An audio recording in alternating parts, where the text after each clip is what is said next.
Hi, I'm Jason Bogue, the editor of Mediabistro's publishing blog Gallicat and our ebook blog Ebook Newser.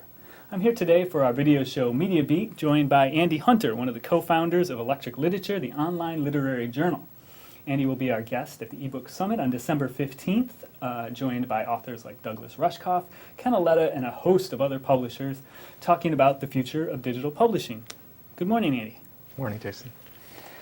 Your blog, the first time I really started to pay attention to the way your site was working was on Twitter, and I think Twitter was actually something that helped break out your journal in some really interesting ways. You want to just talk about the relationship that your journal has had with Twitter over the last year? Yeah, sure. We had been around about 5 months before we started our Twitter account.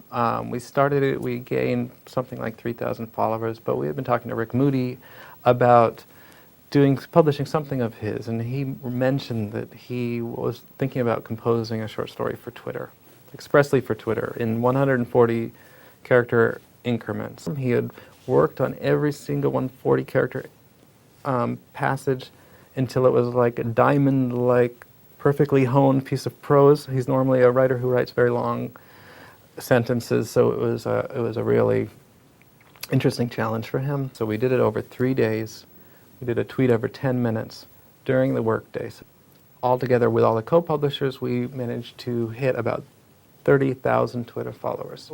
When the experiment started, we were seeing incredible website traffic. We were in the New York Times right before it. We were covered by the Wall Street Journal. And our readership was responding to it very, very positively. But the people who follow multiple feeds of that type that I just described, so those people are getting the story repeated several times. And they complained about it, and that was picked up by blogs. And so about halfway through, the tweeting the story became sort of a firestorm.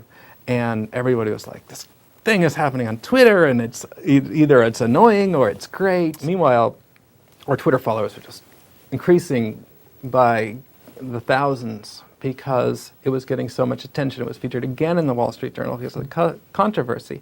At the end of the experiment, we had, I don't remember exactly, it might have been about 40,000 or 50,000 Twitter followers at the end of the 3-day period. And then, we were able to do a backlash to the backlash where we were able to say, actually, of the retweets and the comments, 90% of them were positive. And so many more people read this story than would conventionally read a short story right now, and especially reading it digitally. That was the first step in growing our Twitter following. It's now over 150,000. But in general, we just use Twitter with this sort of dinner party analogy, where if you're at a dinner party and you're talking about fascinating things, then everybody's going to want to sit next to you, and they might repeat the things that you're talking about to their friends. If you're at a dinner party and you're just talking about yourself, nobody's going to want to sit next to you. I think that the key thing is to tweet about the things in the world that you find interesting, and other people will find those things interesting, and then they'll follow you. We only tweet about ourselves probably twice a week, and most of the time we're using our platform that we have now to promote other people's projects that we think are cool. So you have 150,000 followers. What kind of interaction does that translate to? Like, how many people are actually talking back to you over the course of an average week? There's hundreds of thousands of retweets, wow. and people responding to us every day. Sure, it's really great for community building and keeping our name out there and keeping readers involved. And like the reason we started Electric Literature was to increase the prominence of literary fiction in the digital age and in the digital world. It's perfect for us. Mm-hmm.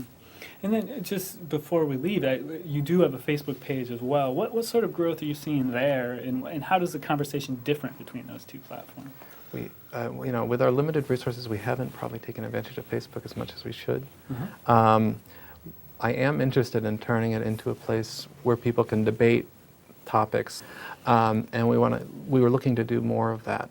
I think last year we focused mostly on Twitter, and this year we're going to start really kind of tackling Facebook. And once again, I'm Jason Bogue, the editor of Mediabistro's publishing blog Gallicat and ebook Newser, here with Andy Hunter, the co-founding editor of Electric Literature, the online journal. Once again, where can people find you online? We're at electricliterature.com, And then a Twitter handle? and the Twitter is @electriclit. Cool. And if you want to see Andy in person, he will be at our December 15th ebook summit here in New York City. It will be featuring authors like Douglas Rushkoff and Ken Aletta, as long as with a host of publishers. So I look forward to seeing everyone there. Thanks again, Andy. Thanks.